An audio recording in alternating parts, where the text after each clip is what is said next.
शुक्लांबरधरं विष्णुं शशिवर्णं சதுர்புஜம் பிரசன்னவதனம் தியாயே சர்வ விக்னோபசாந்தயே. நண்பர்களாகிய அனைவருக்கும் வணக்கம்ங்க. நம்ம இன்னைக்கு வீடியோவில் பார்க்கக்கூடிய தலைப்பு ஒரு புதிய தலைப்பு.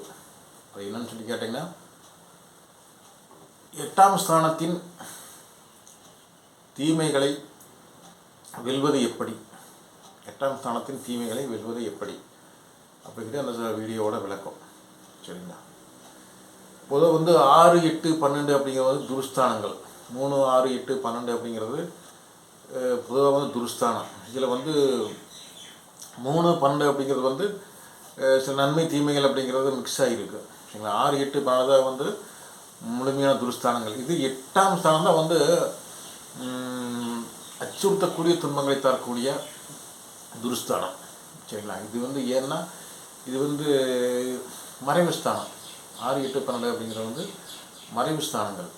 சரிங்களா? அந்த 6, 8 அப்படிங்கிறது கடுமையான மறைவு.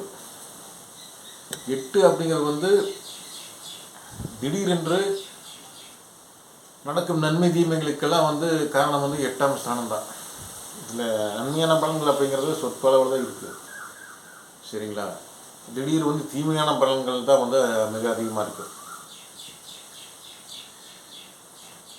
காலப்புருஷனின் 8ஆம் அதிபதி செவ்வாய், விருச்சிகம் தான் 8ஆம் ஸ்தானம். இது தவிர உங்களுக்கு லக்னத்துக்கு 8ஆம் ஸ்தானமாக எது வருகிறதோ அதன் அதிபதி யாரோ அவர் அஷ்டமாதிபதி. 8இன் அதிபதி தான் அஷ்டமாதிபதி அப்படிங்கிறவர். சரிங்களா? இந்த 8ஆம் ஸ்தானம், இந்த 8ஆம் ஸ்தானத்தில் உள்ளது திடீரென்று நடக்கும் துன்பங்கள், அவமானங்கள், தோல்விகள், நஷ்டங்கள், இழப்புகள், ஆயுள் சம்பந்தமான பிரச்சனைகள். சரிங்களா? அந்த ஆயுள் வலிமை அப்படிங்கிறதுமே இந்த 8ஆம் ஸ்தானத்தோட சுப கதியை பொறுத்து இருக்குது. சரிங்களா? சுபநிலையை பொறுத்து, 8ஆம் ஸ்தானத்தின் சுபநிலையை பொறுத்து ஆயுள் வலு அப்படிங்கிறது இருக்குது. சரிங்களா? இந்த 8ஆம் ஸ்தானத்தின் அசுப நிலையை பொறுத்து ஆயுளுக்கு அச்சுறுத்தல்கள், ஆயுளுக்கு பங்கங்கள் ஏற்படும்.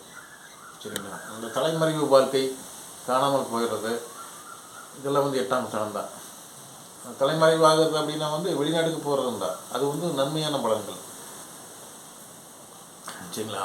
8, 12 அப்படிங்கிறதெல்லாம் 4, 8, 12 அப்படிங்கிறது ஒரு ட்ரையாங்கிள்ஸு. இதெல்லாம் வெளிநாட்டை குறிக்கக்கூடிய அமைப்புகள் அப்படிங்கிறதும் இருக்குது. இந்த 8ல் பெரும்பாலும் காரணமே கண்டுபிடிக்க முடியாத துன்பங்கள். சரிங்களா? விடையே இல்லாத, மருந்தே இல்லாத துன்பங்கள் அப்படிங்கிறது அது நிறைஞ்சிருக்கு. சரிங்களா? உயரத்துலேருந்து கீழே விழுகிறது, அப்புறம் கடுமையான அவமானங்கள். சரிங்களா? தற்கொலை, இதெல்லாம் 8ஆம் ஸ்தானம் தான். திடீர் துர்மரணங்கள், இதெல்லாம் 8ஆம் ஸ்தானம் தான். 8 அப்படிங்கிறது இதில் திடீரென்று நன்மையும் நடக்கு. இது பங்குச்சந்தை, ஷேர் மார்க்கெட்டு, சரிங்களா, உழைக்காத வருமானங்கள், இதெல்லாம் 8ஆம் ஸ்தானத்தில் இருக்கக்கூடிய நன்மையான பலன்கள். இதில் உள்ள தீமையான பலன்களை சமாளிப்பது எப்படி, சரிங்களா, அதை நம்ம தீர்த்து கொள்வது எப்படி. ஆயுளுக்கு பங்கங்கள் இருக்குது. ஆயுள் பங்கங்கள் இருந்ததுன்னா அதை நம்ம எப்படி சரி செய்து கொள்வது, பரிகாரம்னா எடுத்துக்கலாம். சரிங்களா? இந்த ஸ்தானத்தின் பிரச்சனையை சமாளித்து நாம் அந்த 8இன் அச்சுறுத்தல்கள் இல்லாமல் வாழ என்ன செய்ய வேண்டும் அப்படின்னா சித்தர்கள். சரிங்களா? உங்களோட நட்சத்திரத்துக்கு 13ஆவது நட்சத்திரம், இதை சேமத்தாரை அப்படிங்கிறது. 13 அப்படிங்கிறது 3 + 1 4. 4 அப்படிங்கிறது சேமத்தாரை. சரிங்களா? 4 எண்ணிக்கையில் வரக்கூடிய நட்சத்திரங்கள் எல்லாமே சேமத்தாரை. இந்த 13ஆம் நட்சத்திரம் அப்படிங்கிறது உங்களுக்கு இது வருதோ, சரிங்களா, உங்கள் ஜென்ம நட்சத்திரத்துக்கு 13ஆவது நட்சத்திரம் எது வருதோ அந்த நட்சத்திர அதிபதி யாரோ, சரிங்களா, அந்த நட்சத்திர அதிபதி யாரோ அவருக்கென்று நட்சத்திரங்கள் இருக்கிறாங்க. சரிங்களா? அவருக்கு என்று அவருடைய 3 நட்சத்திரங்களுக்கும் ஒரே சித்திரம் தான். சரிங்களா? அந்த நட்சத்திர அதிபதியோட சித்தர் வழிபாடு செய்யும்போது நம்மளுக்குள்ள இந்த 8ஆம் ஸ்தானத்தோட கடுமைகள் இல்லாமல் அதில் உள்ள நன்மைகள் அப்படிங்கிறது நடக்க ஆரம்பிக்கும். சரிங்களா? ஆயுள் பங்கம் இருந்தாலும், ஆயுள் குற்றங்கள் இருந்தாலுமே, படுத்த படுக்கையாக இருந்தாலுமே, இந்த 13வது நட்சத்திர அதிபதியோட ஜீவசமாதி வழிபாடு செய்யும்போது இது முழுமையாக கட்டுக்குள்ளே வந்துடும். சரிங்களா? அந்த பிரச்சனை இருக்காது. இது வந்து அனுபவபூர்வமாக வந்து அனைவருக்கும் நான் சொல்லிகிட்டு இருக்கிறேன். இது வந்து குமாரசுவாமியம் அப்படிங்கிற முழநூலில் இருக்குது. சரிங்களா? இந்த சூட்சமம் அப்படிங்கிறது வந்து அதிசூட்சமம் அப்படிங்கிறது வந்து குமாரசாமியம் அப்படிங்கிற பழமையான முழநூலில் வந்து இருக்குது. சரிங்களா? அந்த வகையில் வந்து ஃபஸ்ட்டு வந்து கேதுவோட நட்சத்திரங்கள். சரிங்களா? கேதுவோட நட்சத்திரங்கள் அப்படிங்கிறது அஸ்வினி, மகம், மூலம். இதுக்கு வந்து கேது அதிபதி. சரிங்களா? கேது அதிபதி ஒருவர். இந்த 3 நட்சத்திரங்களுக்கு வந்து கட்டிக்குளம் சூட்டுக்கோள் மாயாண்டி சுவாமிகள். இது வந்து திருப்பரங்குன்றத்தில் இருக்குது. மதுரை மாவட்டத்தில் திருப்பரங்குன்றத்தில் இந்த ஜீவசுவாமி சமாதி இருக்குது. கட்டிக்குளம் சூட்டுக்கோள் மாயாண்டி சுவாமிகள். அங்கே போய் அந்த சித்திரை வணங்கிட்டு அந்த சித்திரை நினைத்து கண்ணை மூடி 1 மணி நேரம் தியானம் செய்யணும். சரிங்களா? அந்த தியானத்தில் வந்து அந்த சித்தர் எவ்வளோ நேரம் வந்து இடம்பெறுகிறார் அப்படிங்கிறத பொறுத்து உங்களுக்கு அந்த 8ஆம் துர்ஸ்தானத்தோட தீமைகள் வந்து விலகி அதில் உள்ள நன்மைகள் அப்படிங்கிறது வந்து உங்களுக்கு நடக்கும். திடீர் அதிர்ஷ்டங்கள். சரிங்களா? இந்த ரேஸு, பங்குச்சந்தை இதெல்லாம் வந்து 8ஆம் ஸ்தானத்தோட பலன்கள் தான், நன்மையான பலன்கள். சரிங்களா? இதோட திடீர் நன்மைகள் அப்படிங்கிறது வந்து ஏற்படும். இது எந்த தசாபதி நடந்துட்டு இருந்தாலுமே இது வந்து பொருந்தும். சரிங்களா? கட்டிக்குளம் சூட்டுக்கோள் மாயாண்டி சுவாமிகள் அஸ்வினி, மகம், மூலத்துக்கு. சரிங்களா? அதுக்கடுத்த வந்து சுக்கரனோட நட்சத்திரங்கள் பரணி, பூரம், பூராடம் அப்படிங்கிற சுக்கரனோட நட்சத்திரம். சுக்கரனோட நட்சத்திரங்கள் வந்து பரணி, பூரம், பூராடம். இதுக்கு வந்து பொள்ளாச்சி அருகிலுள்ள புறவிபாளையம் அப்படிங்கிற இடத்துல கோழி சுவாமிகள் அப்படிங்கிறவரோட ஜீவசமாதி இருக்குது. அங்கே வந்து பௌர்ணமி நாளில் மட்டும்தான் போகணும். சரிங்களா? சுக்கரனோட நட்சத்திரங்களுக்கு வந்து பௌர்ணமி நாளில் மட்டும்தான் வந்து அந்த ஜீவசமாதி வழிபாடு செய்யணும். சரிங்களா? இங்கே வந்து நீங்கள் 1 மணி நேரம் அந்த கண்ணை மூடி தியானம் செய்து அந்த தியானத்தில் வந்து அந்த கோடி சுவாமிகளை நிலைநிறுத்தி நீங்கள் வந்து தியானம் பண்ணிட்டு வரணும். சரிங்களா? அதுக்கடுத்தாக வந்து சூரியனோட நட்சத்திரங்கள் கார்த்திகை, உத்திராடம் அப்படிங்கிறது சூரியனுடைய நட்சத்திரங்கள். இதுக்கு வந்து திருவண்ணாமலை இருக்கக்கூடிய யோகி ராம் சுரத்குமார் விசிறி சுவாமிகள் அப்படிம்பாங்க. அவரோட ஜீவசமாதி வழிபாடு தியானம் அவசியம். அதுக்கடுத்தாக வந்து சந்திரனோட நட்சத்திரங்கள் ரோகிணி, அஸ்தம், திருவோணம் அப்படிங்கிறது சந்திரனோட நட்சத்திரங்கள். இதுக்கு வந்து திருவண்ணாமலையில் இருக்கக்கூடிய சேஷாத்திரி சுவாமிகள். சரிங்களா? திருவண்ணாமலையில் இருக்கக்கூடிய சேஷாத்திரி சுவாமிகளோட ஜீவசமாதி தியானம் வந்து செய்யணும். அதுக்கடுத்த வந்து செவ்வாயுடைய நட்சத்திரங்கள் மிருகசீரிசம், சித்திரை, அவிட்டம். இதுக்கு வந்து திண்டுக்கல்ல. சரிங்களா? திண்டுக்கல்ல மூப்பூர் சித்தரோட ஜீவசமாதி இருக்குது. அங்கே வந்து பிரதிஷ்டை பண்ணியிருக்காங்க. அங்கேயும் நிறையா இருந்தார். முப்பூடி சித்தர் வந்து திண்டுக்கல்ல வந்து நிறையா வந்து வாழ்ந்தார். அங்கே நிறைய காலங்கள் வந்து அங்கே கழித்தார். அப்படிங்கிறதுனால அவரோட ஜீவசமாதி இங்கேயும் வச்சுருக்குறாங்க. சரிங்களா? இங்கே போய் இங்கே 1 மணி நேரம் தியானம் செஞ்சுட்டு வரணும். அதுக்கடுத்த வந்து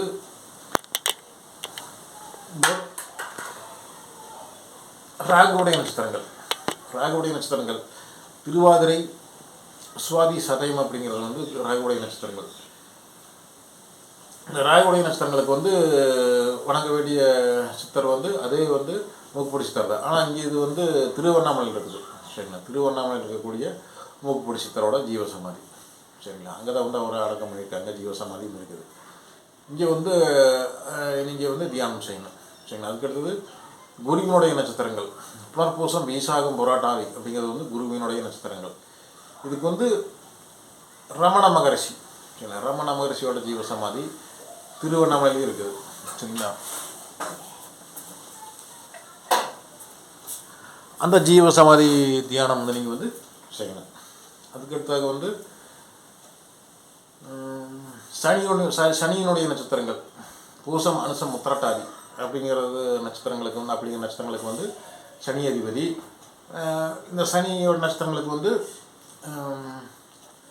பூண்டி மகான் கலசரப்பாக்கம், அதே திருவண்ணாமலையில் தான் இருக்குது. சரிங்களா? அங்கே வந்து நீங்கள் 1 மணி நேரம் தியானம் செய்யணும். அதுக்கடுத்த வந்து புதனுடைய நட்சத்திரங்கள் ஆயில்யம், கேட்டை, ரேவதி அப்படிங்கிறது வந்து புதனுடைய நட்சத்திரங்கள். இதுக்கு வந்து கரூர் அருகிலுள்ள நெரூர்.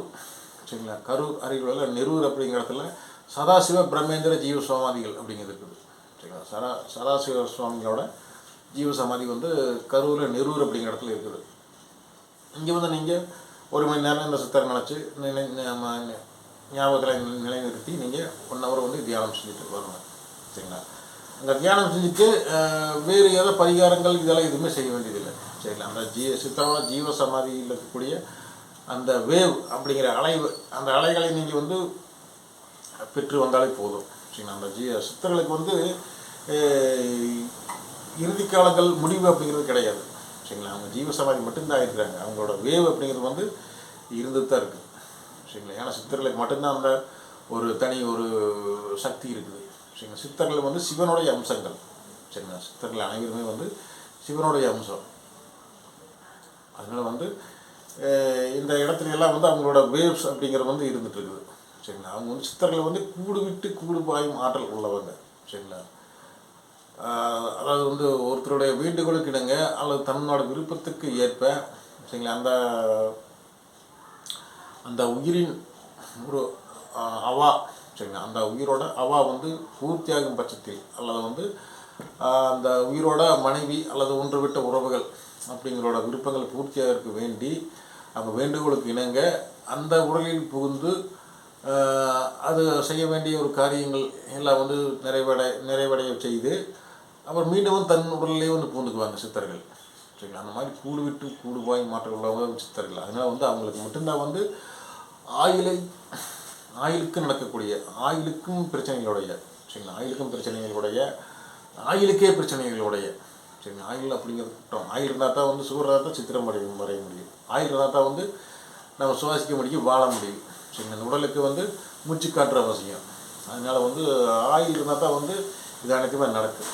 அதனால் வந்து அந்த ஆயுள் சம்மந்தமாக அனைத்துமே வந்து அனைத்து பிரச்சனைகளும் வந்து நீங்கிற இடம் தான் வந்து இந்த 13வது நட்சத்திர அதிபதிகளோட சித்தர்களோட ஜீவசமாதி. சரிங்களா? இங்கே நீங்கள் ஒரு டைம் போயிட்டு வந்தீங்கனாலே ஒரு மாற்றம் தெரியும். சரிங்களா? கடுமையான துன்பங்கள், அதாவது சமாளிக்கவே முடியாத துன்பங்கள் அப்படிங்கிறது 8ஆம் இடம் தான். சரிங்களா? அதாவது ஆயுள் அப்படிங்கிறது 8 தான். ஆயுள் மட்டுமே 8 கிடையாது. சரிங்களா? ஆயுளுக்கு நடக்கக்கூடிய நன்மை தீமைகள் அப்படிங்கிறது 8 தான். சரிங்களா?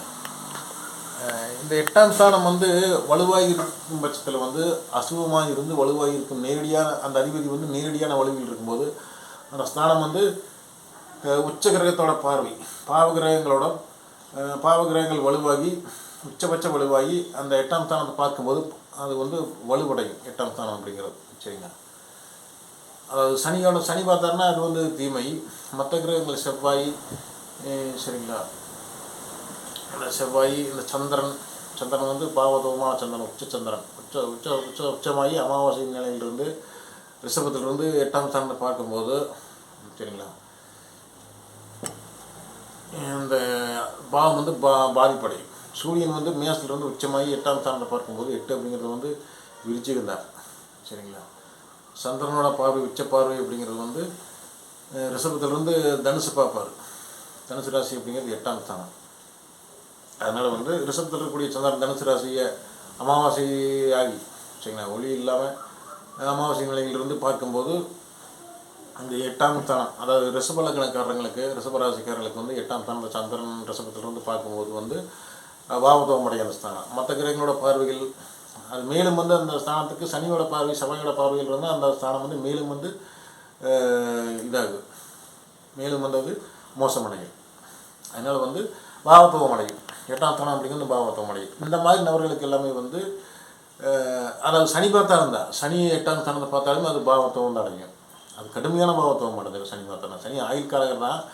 ஆனால் ஆயுள்காரகரை வந்து 8ஆம் ஸ்தானத்தை பார்க்கும்போது அவரோட ஸ்தானமாகவே இருந்தாலும் 8ஆம் ஸ்தானம் அது மகரம் கும்பமாக இருந்தாலுமே சனியோட பார்வைகளில் வந்து அது 8ஆம் ஸ்தானத்தை பார்க்கும்போது சனி அது கடுமையான ஆயுள் குற்றத்தை வந்து கொடுத்துருவார். சரிங்களா? மற்ற கிரகங்களோட அசுப நிலைகளால் அந்த பாவம் பார்க்கப்படும் போது தொடர்புகள் பெறும்போது கடுமையான பாவத்துவம் அடையும். இப்படிப்பட்ட நபர்கள் தான் வந்து இந்த ஜீவ சமாதிக்கு அதிகமாக போய் வழிபடணும். சரிங்களா? பொதுவாக வந்து 8ஆம் ஸ்தானம் சார்ந்த ஒரு தசாபுத்திகள் சூட்சமம் அந்தரம் எது நடந்தாலுமே அந்த 8ஆம் ஸ்தானத்தோட கடுமை அப்படிங்கிறது வந்து வெளிப்படும். எந்த தசாபுத்தியாக இருந்தாலுமே உங்களுக்கு யோகாதிபதியோட தசா நடந்துட்டு இருந்தாலுமே புத்தி அது அந்தரம் அது சூட்சமம் இந்த மாதிரி எல்லாம் நடக்கும்போது வந்து அந்த 8ஆம் ஸ்தானத்தோட ரிஷபம் அப்படிங்கிறது வந்து ஆக்டிவ் ஆகுது. சரிங்களா? அப்படிப்பட்ட நபர்களும் வந்து இந்த ஜீவசமாதி வழிபாடு செய்யணும். சரிங்களா? அவங்களுக்குமே வந்து ஒரு நட்சத்திரங்கள் இருக்குது, ஜென்ம நட்சத்திரம் அப்படிங்கிற வந்து இருக்குது. சரிங்களா? அந்த நட்சத்திர அதிபதியை வழிபட்டுட்டு அது வந்து காமனானது, அனைவருக்குமே வந்து காமனானது, பொதுவானது. இது வந்து சூட்சமமானது. சரிங்களா? இது வந்து குமாரசுவாமி அப்படிங்கிற நூலில் இருக்குது. சரிங்களா? இதை பின்பற்றி அந்த 8ஆம் ஸ்தானத்தோட தீமைகளை வந்து பெரிதும் விளக்கி மகிழ்ச்சியாக வாழ நான் இந்த வீடியோவில் உங்களுக்கு நான் வந்து வழிகாட்டுறேன். சரிங்களா? அனைவருக்குமே வந்து வழிகாட்டுறேன். சரிங்களா? ஓகே மிஸ், நன்றிங்க. நம்ம அடுத்த வீடியோவில் வேறு ஒரு தலைப்பு நான் சந்திக்கலாம். நன்றிங்க.